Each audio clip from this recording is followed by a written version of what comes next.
Professora Morgana, do Colégio Irmãs Paula. Chegamos no meio da semana, quarta-feira, dia 10. É isso aí. Então, nós vamos hoje para a nossa aula de História. E na nossa aula de História, nós vamos falar sobre histórias contadas e sobre outros assuntos também. Vamos fazer nossa agenda? Bora lá!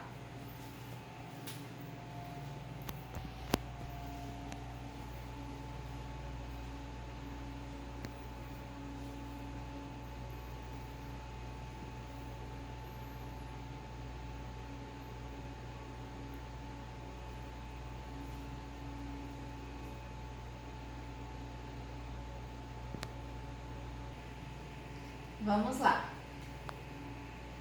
As histórias contadas. Todos gostam de escutar uma boa história, não é mesmo? Assim como os grupos indígenas, em muitos lugares da África, as pessoas se reúnem para escutar as histórias dos antepassados. No Brasil, essa tradição está presente em muitas comunidades, como herança dos nossos antepassados indígenas e africanos. Nas comunidades africanas e afro-brasileiras, existem os griots, pessoas que preservam e transmitem as histórias de seu povo por meio de poemas e canções. A maneira de contar histórias se modificou com o passar do tempo e com as transformações ocorridas na sociedade, mas a figura dos contadores de história permanece até os dias atuais. Leia a narrativa Griot. As palavras muito antigas são como as sementes. Você as semeia antes das chuvas, a terra é ressecada pelo sol, a chuva vem molhá-la. A água da terra penetra nas sementes. As sementes se transformam em plantas, então desenvolvem as espigas de milho. Você está vendo que a história pode ser contada por meio de documentos pessoais, de objetos ou de relatos orais. Essas fontes históricas podem revelar determinados comportamentos em diversos períodos, e cada uma delas tem características e informações diferentes. Nós temos aqui uma história, né? 18 de janeiro de 2018. Hoje o meu dia foi bem movimentado, afinal estou de férias. Nas minhas férias escolares aproveito para fazer um montão de coisas. Brincar com os meus amigos, ir ao cinema, ler um bom livro, jogar no computador. E todos os dias mesmo, desço um andar de escadas e vou até a casa da minha bisavó. São exatamente 12 degraus, iguaizinhos à idade que eu tenho. Cheguei no apartamento da minha bisavó Josefa às 17 horas pontualmente. A porta já estava destrancada, como de costume. Entrei e a vi sentada no sofá mexendo em uma caixa. Era uma caixa bem antiga, que ficava guardada na parte de cima do guarda-roupa. Minha bisavó estava tão distraída que quase não notou a minha presença. Sentei ao seu lado e, percebendo a minha curiosidade, ela logo começou a me mostrar o que havia dentro de tão bem guardada a caixa. Tirou com cuidado um papel velho com algumas partes rasgadas, onde se podia ler registro de casamento. Em seguida, pegou uma fotografia em preto e branco que mostrava um homem alto usando um uniforme. Minha bisavó me disse que o uniforme que meu bisavô estava vestindo era verde e que ele tinha lutado em uma guerra há muito tempo. E sabe o que mais havia dentro da caixa? Um par de sapatinhos de bebê com bordado em linha escrito Arthur. Estes eram meus e usei-os há muito tempo. Olha só, o Diário de Arthur pode ser considerado uma fonte histórica da família dele. Marque um X o tipo de fonte histórica que foi produzido pelo Arthur. É um relato oral, é um documento pessoal, escrito ou fotografia. Você marca.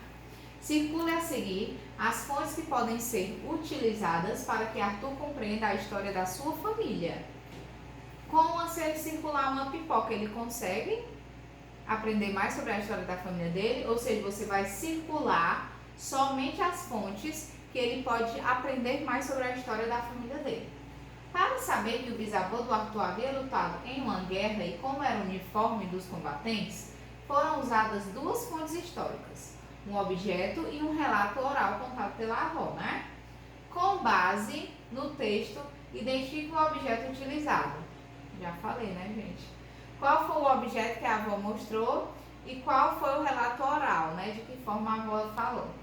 Observe os objetos a seguir e numere-os do mais antigo para o mais recente. Desses objetos aqui, 1, 2 e 3. Você vai colocar do mais antigo para o mais recente, né? O mais atual. A importância da preservação, de conservar as coisas. Existem muitas maneiras de preservar as fontes históricas e há lugares construídos especialmente para isso, como os museus, que guardam em seu interior documentos e objetos importantes para a história da humanidade e dos seus grupos de convivência. O maior museu da história natural do Brasil, o Museu Nacional, que é localizado no Rio de Janeiro, foi gravemente afetado por um incêndio ocorrido em setembro de 2018. O acervo do museu incluía cerca de 20 milhões de objetos, como múmias, peças indígenas antigas, pinturas, móveis e livros raros. Muitas dessas peças puderam ser resgatadas. Olha só algumas dessas peças do museu, observa só.